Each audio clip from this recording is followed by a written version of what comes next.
Little coffee that there. Of course, right after I hit go live, or right in the moment that I hit go live, a coughing attack comes on. Good morning. I'm happy Hump Day. I'm Dr. Valerie Renee Shepherd, and I'm coming to you live from the Hartley Center for Mindfulness and Self-Mastery. And I'm here to share some love and light with you on this Wednesday. And in the United States, it is the Wednesday before Thanksgiving. Thanksgiving is one of my favorite holidays. And in the work that I do now, it is my favorite kind of state of being, to be in a continual state of Thanksgiving, not just when there's a day on the calendar, fourth Thursday in November here in the States. I know Canada has one too, and I think it was just a couple weeks ago. Canada's is before ours, so shouting out to all my friends north of the border. This is it's just a joyful time in my heart for remembering a number of things. And today's Hump Day Happy Chat is called Manifestation 101. And the two are related. The idea of appreciation and the idea of manifestation are deeply related, entwined, and rooted together. And I wanted to talk about this because I'm talking to a lot of both scenarios. People who are deeply appreciative. I just spent a few days, 9 to be exact, at the Nine Gates Mystery School, doing a deepening within myself of my understanding and experience of, and therefore ability to express and teach and support others to express and know this underlying things going on in our lives that come from different spiritual practices, the mysticism in the world's kind of religious understandings. That there is, I love being a mystic, and I love the things that can't necessarily be explained in black and white by the left brain's logical, analytical ability. I love the mystical, the things that make us go, how'd that happen? And to understand how it happened, to understand the rules that govern the universe, so that I can live the most magnificent life ever, even in the midst of circumstances that don't seem magnificent, don't even seem like they should be mine, things that I kind of want to go, what on earth are you doing here? And I'm not talking about a people. So as I contemplate these things, like bringing more of the magic, like, come on, bring on some magic. I'm ready for some magic. And then can sit back and go, some more magic is what I mean, because my life has been filled with it. I've grown up saying I live a charmed life. And when I started to get into understanding, where's the charm coming from? What is that? Is there a difference between what I'm claiming is charming and what I'm claiming is something else? When I started asking these, yes, deep questions, when I started going that far, I started getting some really beautiful answers and some more questions, taking me in a lot of different directions. And so Manifestation 101 has to do with spiritual manifestation. How do I create the conditions within me that are reflected in my outer world? So that's the question. Manifestation 101. How do I create the conditions within me that are reflected in the outer world? So we're embarking on an annual holiday here in the United States. I mentioned it's the Wednesday before Thanksgiving. And it is a time when millions are taking stock of where they are in their lives, what they have around them, and they're getting into this attitude of gratitude. They're giving thanks, they're in appreciation. And I think it's fantastic. And there's also a dynamic that can happen. So there's an author, and his name is William B. Irvine, and he wrote a book called A Guide to the Good Life, The Ancient Art of Stoic Joy. And in it, he's talking about this concept of hedonic adaptation. Now, I'm an age-old hedonist. I love the good life. I want the most yummy things in my palate. I want to smell beautiful things. I want to see beautiful textiles and fabrics and landscapes and flowers and all of that. I'm into all of that at a deep level. It just makes it just tickles me. Hedonism. Love it. So, what is hedonic adaptation? It's actually this psychological phenomenon that happens when we are excited about what we have and we're like, oh, I'm so happy, I'm so happy, I'm so happy. And then we sort of adapt to what we have and we have to have more because what we have is now sort of past. It's sort of less than exciting.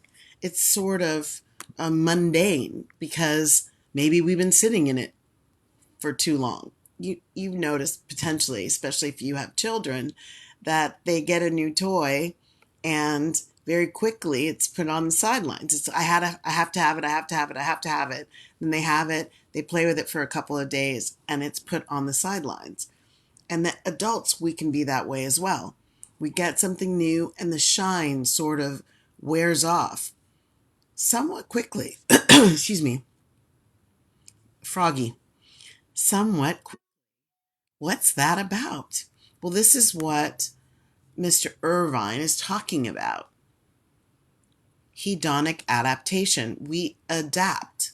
So once we fulfill the objects of our desires, no matter what that area is, wherever that area is in our life, we adapt to this new state of abundance. And then the desirability, the reason we wanted it in the first place, sort of fades because we have it now. And then we sort of return to this state of wanting. And sometimes, according to his data, it's even lower. Our desire, our positive energy from having it actually fades to a lower level than before when we wanted it. Eek. What a treadmill. Just stop for a moment, take a breath, and see where this has been your experience in your own life. Like, can you see, oh my gosh, that was me with the new car, or that was me with the bigger house, or that was me with the new dress. And then I got home and figured out, wow, I have a couple that are similar to this one. Why did I think this one was going to be so perfect? Or any number of ways that we potentially psychologically trick ourselves into believing, number one, our lives are worse than we thought they were. So we must need some new excitement in order to bring the happiness. And I'm all about happiness. I wrote a book about it. Like, bring on the happiness, right? Or we just have difficulty really getting into the space of what we have being absolutely perfect. William B. Irvine says it like this: the easiest way for us to gain happiness is to learn how to want the things we already have. I'll say it again. The easiest way for us to gain happiness is to learn how to want the things we already have. That's a ponderable perspective. What does that mean? This concept of wanting what you already have is also this foundation in the quest to having more. It is a part of the manifestation 101. Think of it this way, paraphrasing. To get more of what you want, you must first want what you have. I host this prosperity circle every other week called the Rayasposa Gathering.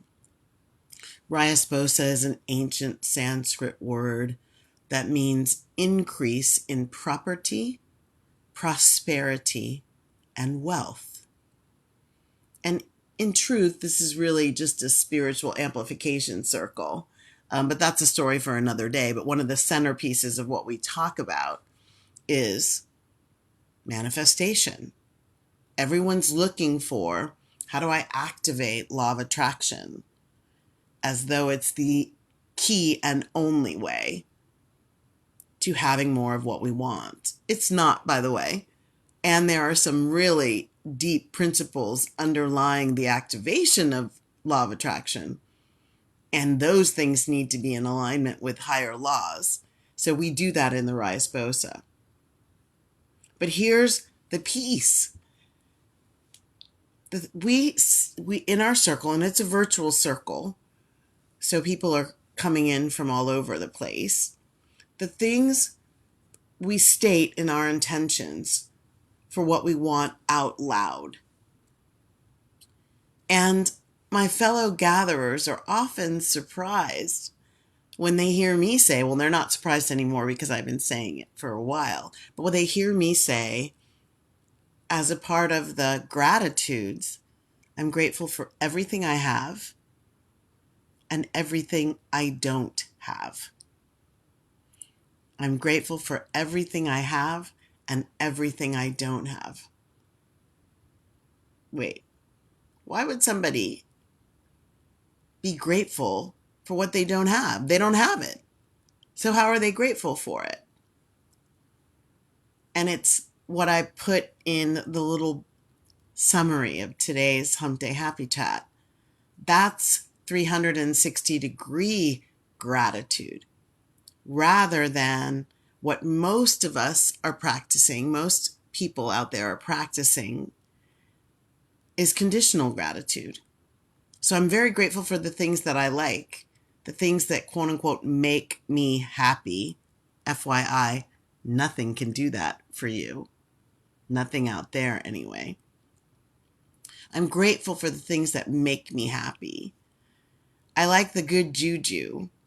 I like the stuff that makes me smile and gives me a warm fuzzy. And they can go down list after list in most cases of all the cool things, all the desired things. And then when you talk about the less desired things, that illness, that job loss, that money insecurity, that housing insecurity, that difficulty with parents or other loved ones, the things that they don't understand, all of the loss and lack and limitation in their lives. These people are against me. Those people won't let me in. The disharmony, the dis-ease. No way. I cannot possibly. That's just a ridiculous concept. How could I possibly be grateful for those things? Why would I appreciate this broken leg that has me laying up for weeks and weeks and cost me tens of thousands that my insurance wouldn't pay? Like, how can I be grateful for that? It's a beautiful question. Boy, did I ask it a lot. I mean, I was definitely in conditional happiness, and I was angry about and lamented the things I didn't have, as though it was some sort of punishment that I didn't have them. It's like, come on already. Why is the universe playing games with me? Why does the universe give me some beautiful things, and then the things that I really, really, really deeply long for and have longed for years, why aren't they here yet? I would get really upset. And so I would have this on off again relationship with happiness based on this condition of, well, there are too many things I don't want here and not enough things that I do want here. What's there to really, what am I grateful for? Until I learned 360-degree gratitude, that the attitude has to go beyond the easy parts. It has to go beyond the place where we go, yay, goody, goody, goody, goody, goody, goody, goody, goody, goody, goody, goody, goody. It's got to go to the place where we kind of go, wow, wow, everything, really? Okay. My puppy dog, my beloved puppy dog, just died. My father has transitioned off the planet.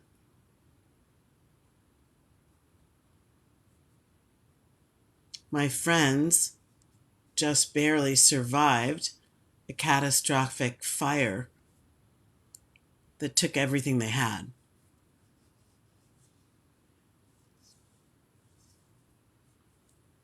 My sibling and I haven't spoken in years because of our geopolitical values being so at odds with each other. We cannot find the love we once felt. You can fill in that blank with 1,000 things that could be a part of your life experience that are not the things that you want. I get it. I get it deeply. As someone whose Manifestation 101 has included things like a brain hemorrhage, from which I am still on the path of restoration.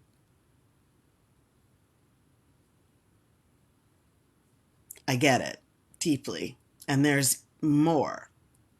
I talk about a lot of the things as a part of these happy chats to make what I'm saying to you relatable, approachable, that you can say, oh, wow, okay, didn't know she was doing that.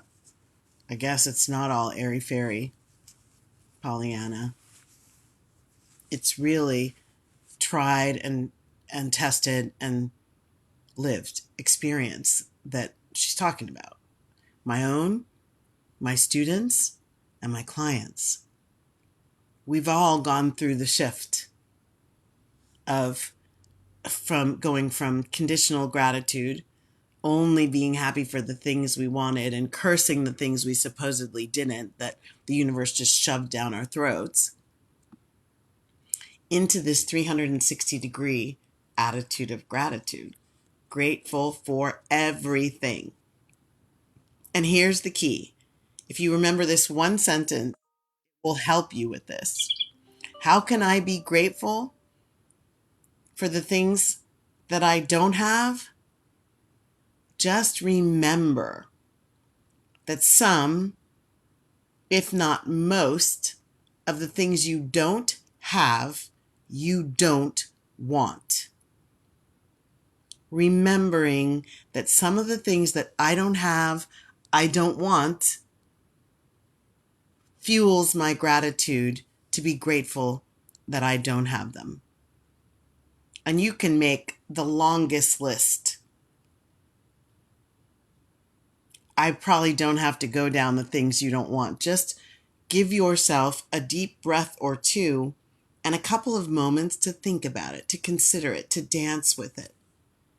Can you find those things that you don't have, that you also wouldn't want, and be appreciative in the not having of them? When you can do that, you're going deeper into 360-degree gratitude. And when you can go do that Go deeper into 360-degree gratitude. You are setting yourself up to create more and more and more of what you do want. Why? Because your entire vibration up levels. When you're sitting down here in the energy of, I don't want this, why is this here? In anger, resentment, judgment, guilt, shame, blame, punishment, when you are sitting in a low vibration, you cannot attract, law of attraction, like attracts like. Those stories romancing of opposites attract is BS. If you look below the surface of those two beings, there's something at a lower vibration that attracted them. It's a physics impossibility. Opposites do not attract, they repel. And law of attraction, like attracts like. So you cannot attract what you are not already being. You cannot attract high vibration energy when you are being low vibration energy. It's a physics impossibility. Can't happen. So as we think about Manifestation 101, you have to work in harmony with universal law. You have to. So this Manifestation 101 principle, it's not enough to have what you want. You also have to want all the things that you already have. And when you can do that, oh my goodness, you are changing yourself on the inside. And once you get really refined in your discernment about what these things have come to show you, to teach you for your highest good, then you really deepen that up leveling and your vibration soars. And as your vibration soars, so does your attractive energy for even more in that higher vibration. You cannot hear the music playing at 105.9 on your radio dial when your radio dial is tuned in to 98.1. There may be some music playing at 98.1. That's not what I'm saying. It just may not be the highest vibration level that you want. And you aren't able to hear 105 and what that music is when you're at 98. And it's the same with you. When your radio dial within you is tuned at a low vibration, you will hear the music playing at that vibration. And don't be surprised if some of that music isn't the music that you want. And that tuning to a higher vibration, your radio dial attracts more high vibration things, people, places, experiences, dynamics. It's a beautiful, magical, easy thing. Can you find appreciation for the things in your life that you quote unquote don't want? So I'm going to give you some tips. So this is what you do. Start to think about something that's troubling you right now, troubling or upsetting, that you are like, I don't want that shit. I'm clear. That ain't it. If you're clear, cool. So for people who are like, what? I don't know. If you're struggling and you're tired of struggling and you want life to be easier, one way to get into right relationship with your struggles, is to ask yourself and the struggle, what does this teach me about my idea and my relationship, my ideas of and my relationship to ease and flow? I don't want struggle. I want ease and flow. How are these two related? How is the fact that I'm struggling showing me something about me from me, to me, for me, relative to the concept of ease and flow, which is what I do want. Sit in that. Evaluate that. Feel into it. It's not all about your intellect. Here's another one. I made a mistake, maybe a costly one, maybe a mistake that cost me my job, a mistake that cost me a relationship, mistake that cost me something big like money. Money's not that big, but some people think it is. Making the mistake. What does that teach me about my idea of and relationship to my own discernment, my own self-trust? What can I do differently to increase my knowingness? There's a question for you, a contemplation. If you're experiencing difficulties in your relationships, you can ask yourself, your higher self, and the difficulty, the situation can give you a lot. Ask it what it's there to teach you about your idea of and understanding your relationship to meaningful connection and harmony with others. And what can you do differently to increase your positive interpersonal interactions?